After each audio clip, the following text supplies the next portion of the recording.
All right, everybody. So I am going to jump on to continue some general tips, right? So we just went through the overview. Hopefully, you already watched that. The purpose of this lesson is to just focus on how we are going to make our box with the holes that we want, right? I understand some of you have custom boxes, so on and so forth, but this is still going to be valuable. So the general automata that the majority of individuals have are two different holes on the side and then a hole on the top. Again, I know some of you are turning it upside down. Some of you are turning it this way, right? I'm not trying to overcomplicate this, but I just want to give some advice here, right? So I'm going to jump into this file, which I got it from this link right here. First thing that I'm going to do is I'm going to make a copy, right? Copy this workspace. I'm just going to call this test 2 just because for me it's a test. For you, you can call it the automata file that you will remember. So, looks like my orientation's a little bit backwards.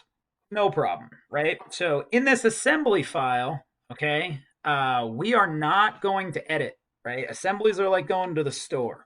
All right. Part files down here, that's what we actually need to edit, and these will update automatically, right? Automatically. So you can take a top down approach to this or a bottom up. It really doesn't matter. But essentially, what I am going to do is just make a Hopewell basic automata so that everybody understands how to make this work for their own, right? So I have sides up here first. So I have the same exact one, uh, the same exact side on the right and the left. And essentially, what I want to do is cut a 1/2 inch hole right here.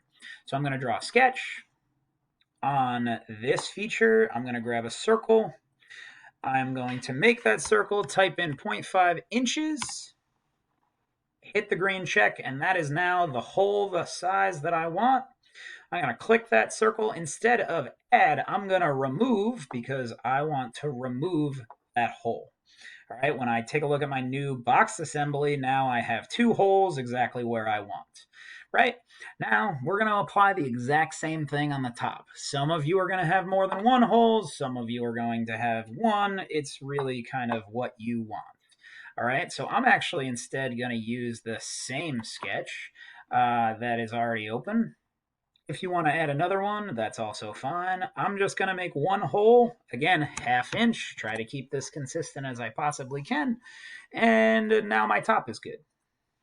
If I click on the box assembly, right, I now have holes for each of my box, for my axle to go through as well as my follower, right?